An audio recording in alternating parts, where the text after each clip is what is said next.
Hi everyone, कैसे हैं आप सभी। आई होप आप सभी बहुत अच्छे होंगे और आपकी प्रिपरेशन भी बहुत अच्छे से हो रही होगी। आज हम एक इम्पॉर्टेंट टॉपिक के बारे में पढ़ने वाले हैं और वो है कॉर्बेट नेशनल पार्क।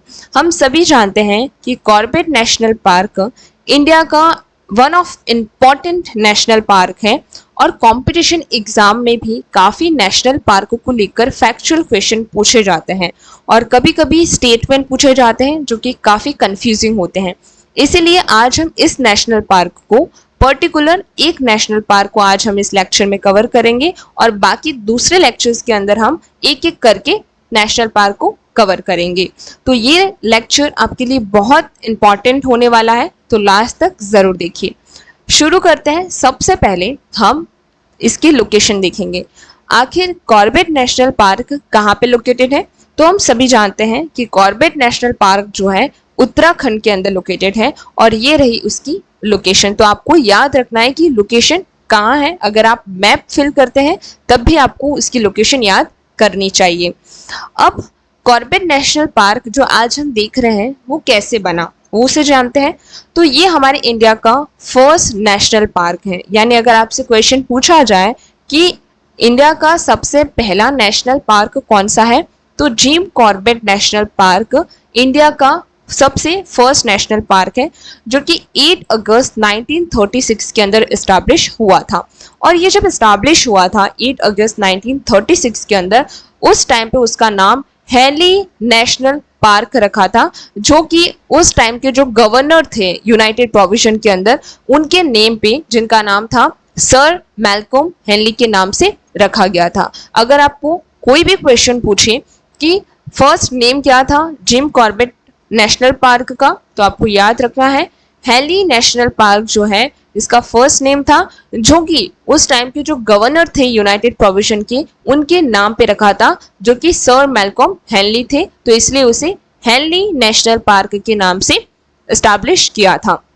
लेकिन इसके बाद काफ़ी टाइम उसका नाम चेंज हुआ, तो उसकी रीनेमिंग के बारे में देखते हैं। सबसे पहले 1954 से 55 के अंदर हेनली नेशनल पार्क का नाम चेंज करके राम गंगा नेशनल पार्क रखा गया था।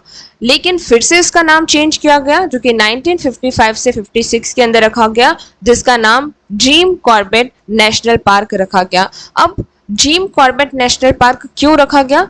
एक हंटर, लेजेंडरी हंटर थे जो काफ़ी ज़्यादा हंटिंग करते थे, लेकिन वो नेचुरलिस्टिक के अंदर चेंज हो गए। यानी अचानक से जब वो हंटिंग कर रहे थे तो उनके मन में ये एक एनिमल्स के प्रति बहुत ही ज़्यादा गंभीरता आई कि हमें नहीं मारना चाहिए, हमें कंजर्वेशन करना चाहिए, उन्हें प्रोटेक्ट करके रखना चाहिए, क्योंकि धीरे धीरे जो एनिमल्स हैं वो घट रहे हैं, उनकी जो स्पीसीज हैं वो धीरे धीरे खत्म होती जा रही हैं। इसी वजह से जो जिम कॉर्बेट एक व्यक्ति थे, वो एक लेजेंडरी हंटर थे जो कि नेचुरलिस्टिक के अंदर चेंज हुए और इसी के उन्हें ऑनर देने के लिए उस नेशनल पार्क को जिम नेशनल कॉर्बेट पार्क के नाम से जाना जाता है।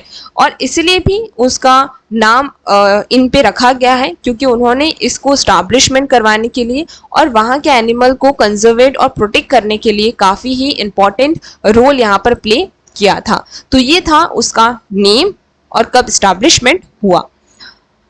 अब ये है प्रोजेक्ट टाइगर लॉन्च पैड। यानी जब नेशनल पार्क बना उसके बाद में टाइगर को कंजर्व करने के लिए एक प्रोजेक्ट लॉन्च किया गया था, जिसे फेमसली प्रोजेक्ट टाइगर कहा जाता था, जो कि इंडिया का एक ऐसा प्रोग्राम था जिसके अंडर टाइगर को प्रोटेक्ट किया जाता था, कंजर्व किया जाता था। अब क्वेश्चन ये पूछा जाएगा कि ये जो प्रोजेक्ट टाइगर है वो कहाँ से लॉन्च हुआ था? तो ये दिखाला कॉर्बेट नेशनल पार्क से लॉन्च हुआ था, जो कि 1 अप्रैल 1973 के अंदर हुआ था। और इस प्रोजेक्ट के अंदर 9 टाइगर रिजर्व एरिया थे, जिसके अंडर टाइगर को रिजर्व किया जा रहा था। तो ये क्वेश्चन भी आपसे पूछा जा सकता है। अब हम नेशनल जो हमारा पार्क है जिम कॉर्बेट नेशनल पार्क, उसके ज्योग्राफिकल फीचर के बारे में पढ़ेंगे और उसके इकोसिस्टम के बारे में पढ़ेंगे।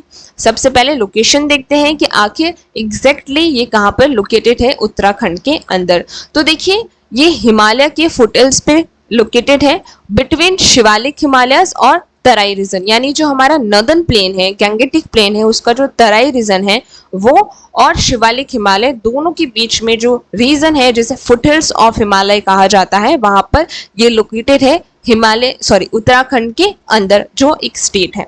अब एरिया की बात करते हैं कि आखिर ये जो जिम कॉर्बेट नेशनल पार्क है वो कितना बड़ा एरिया के अंदर लोकेटेड है, कितना एरिया वो कवर करता है।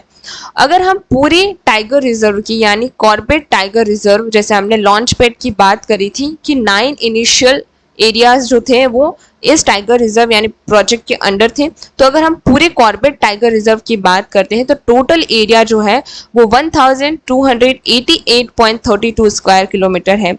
लेकिन हम सिर्फ जिम कॉर्बेट नेशनल पार्क का कोर एरिया देखते हैं तो 520.82 स्क्वायर किलोमीटर है।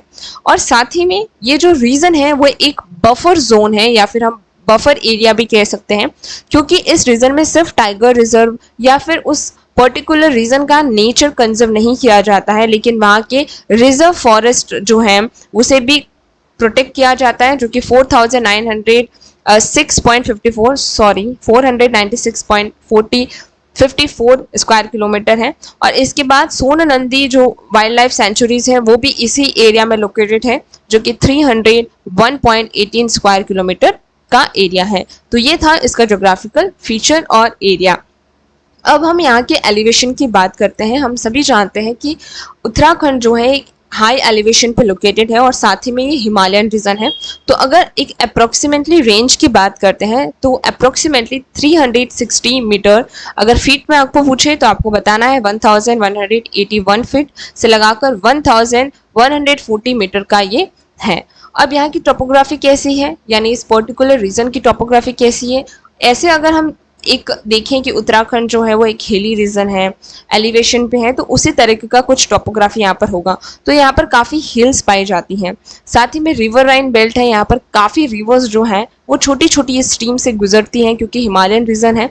इसके बाद मार्शी डिप्रेशन भी यहाँ मिलता है, क्योंकि जो रिवर्स है वो फ्लो करती हैं तो अपना जो सेंटिमेंट है वो डिपोजिट करती हैं, और जो डिपोजिशन होता है वो काफ़ी ज़्यादा गीला होता है, यानी क्ले टाइप होता है, जिसकी वजह से यहाँ पर मार्शी डिप्रेशन भी बोलते हैं। इसलिए ये तराई रीजन के अंदर लोकेटेड है, इसलिए यहाँ पर मार्शी डिप्रेशन भी आपको देखने को मिलेगा। साथ ही में आपको यहाँ पर ग्रासेस देखने को मिलेगी, प्लेटूस भी देखने को मिलेंगे, रेवाइंस देखने को मिलेंगी, और लार्ज लेक जैसे कि कालगढ़ डैम रिजर्वियर जो है वो भी आपको देखने को मिलेगा, जो कि एक आर्टिफिशियल डैम है या फिर लेक है।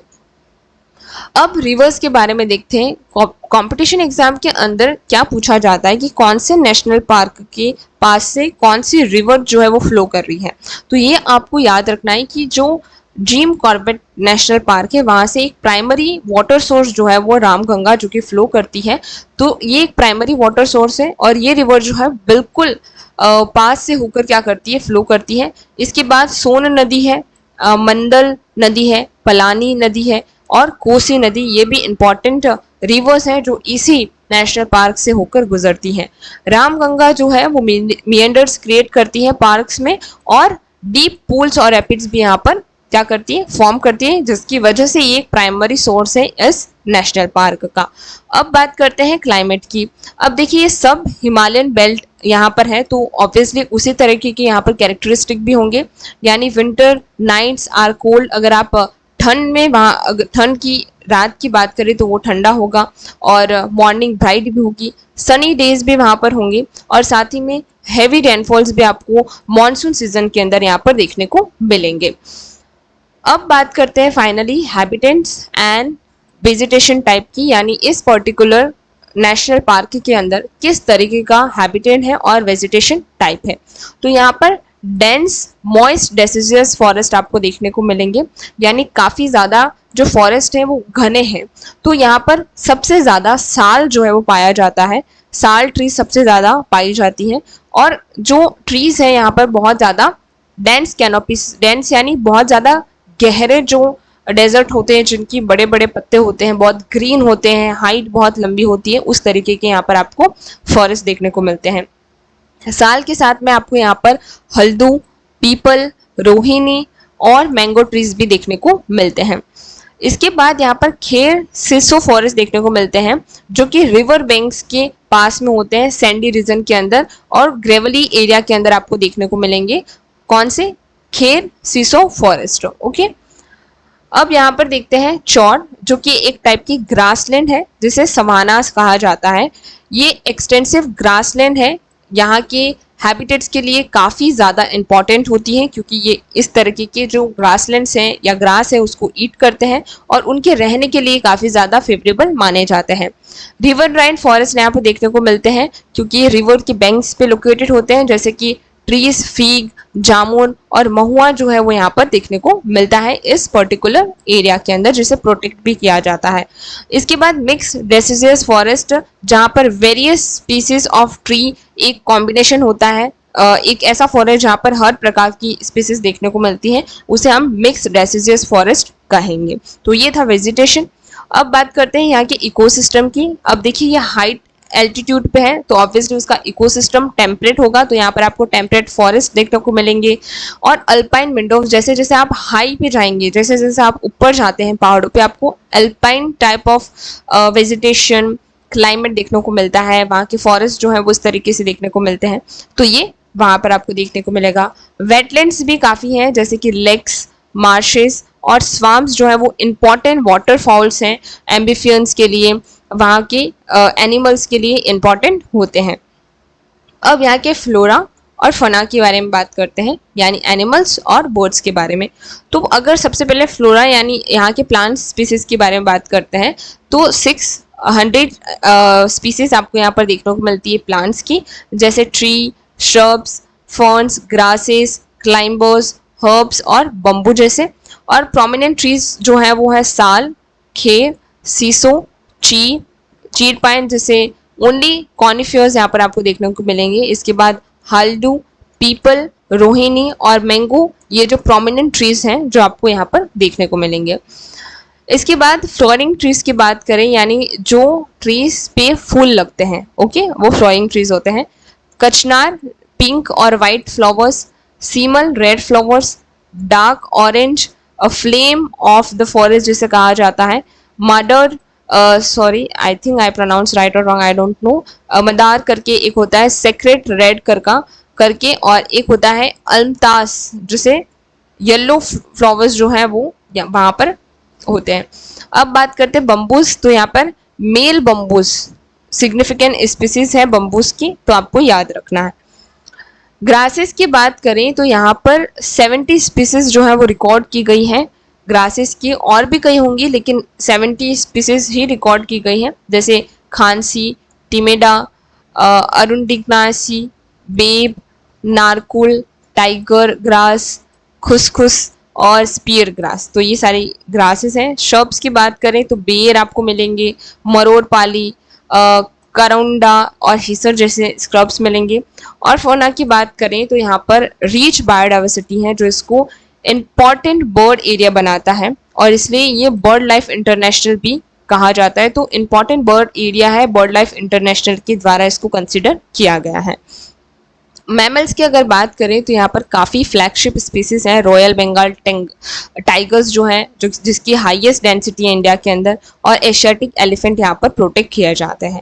अदर कार्निवर्स की बात करें, leopard, jungle cat, leopard cat, fishing cat, Indian grey mongoose, otter, yellow throated marten, तो ये सारे ही मैमल्स हैं और यहाँ पर स्पेशली रॉयल बंगाल टाइगर को कंजर्व किया जाता है और एशियाटिक एलिफेंट को प्रोटेक्ट किया जाता है।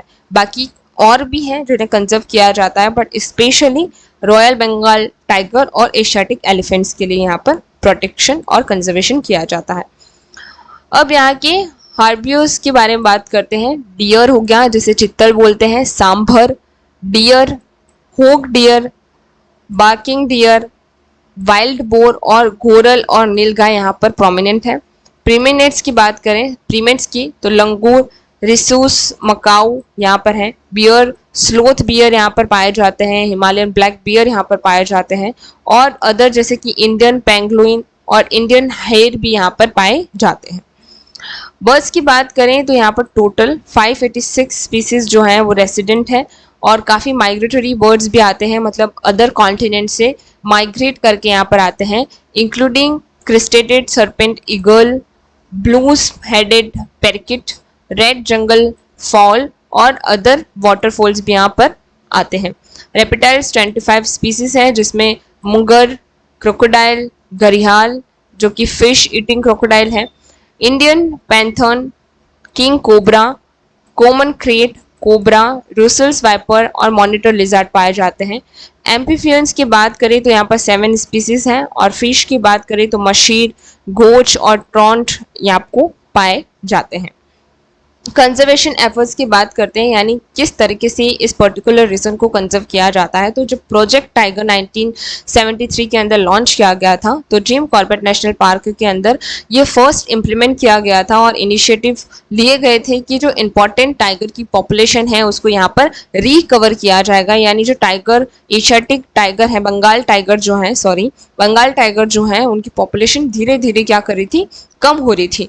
तो इसलिए प्रोजेक्ट टाइगर जब लाया गया था तो उसके अंदर जिम कॉर्बेट के अंदर फर्स्ट टाइम ये इनिशिएटिव रखा गया था कि टाइगर की जो पॉपुलेशन है उसे रिकवर किया जाएगा।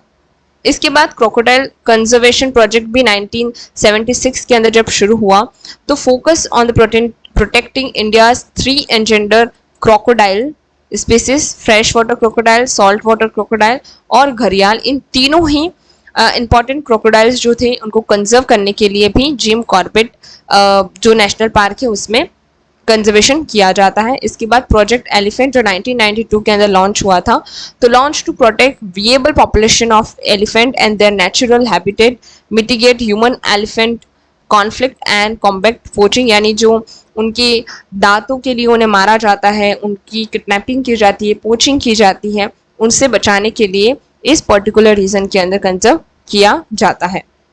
Then after Terai arc landscape program WWF के द्वारा जो था, तो Corbett is a protected area under this program. इस प्रोग्राम के अंडर जो तराई आर्क लैंडस्केप प्रोग्राम है उसके अंतर्गत ये ऐसा रीजन है जैसे जो कि प्रोटेक्टेड एरिया के अंडर आता है, जिसका एम है कि जो फ्लैगशिप स्पीसीज है जैसे बंगाल टाइगर हो गया, एशियाटिक एलिफेंट, ग्रेट वन ऑन rhino across the Terai region जो है उनको प्रोटेक्ट किया जाएगा।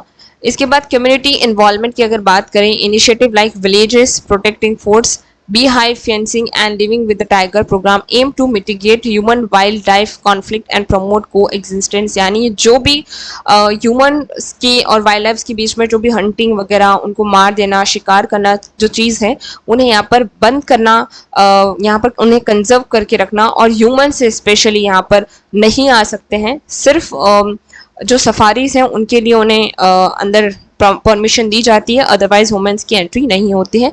यहाँ कहीं ना कहीं एक को एग्जिस्टेंस है कि उन्हें प्रमोट किया जा रहा है, ह्यूमन वाइल्ड लाइफ कॉन्फ्लिक्ट को यहाँ पर खत्म करा जा रहा है। इसके बाद इकोनॉमिक कम्युनिटीज की यहाँ पर बात करें हम, ECDS and women self help group जो SHGs हैं उनका यहाँ पर बहुत रोल है, जहाँ पर लोकल जो कम्युनिटीज़ हैं उनको काफ़ी एम्पावर किया जा रहा है, जैसे क्राफ्ट्स के लिए, नेचुरल गाइड और ड्राइवर्स के लिए, ताकि वो अपने लिवलीहुड कर सकते हैं और साथ ही में कंजर्वेशन भी कर सकें।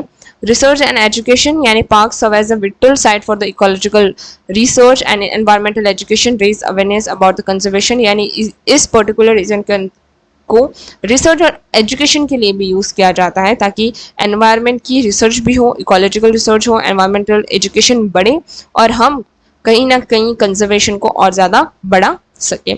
सो आज यहीं पे हम ख़त्म करते हैं लेक्चर को। आई होप आपने जिम कॉर्बेट नेशनल पार्क को डिटेल से समझा होगा। मैंने पूरी कोशिश की है और सारे पॉइंट्स को डिटेल से समझाया है। आई होप आपको अच्छे से समझ में आया होगा।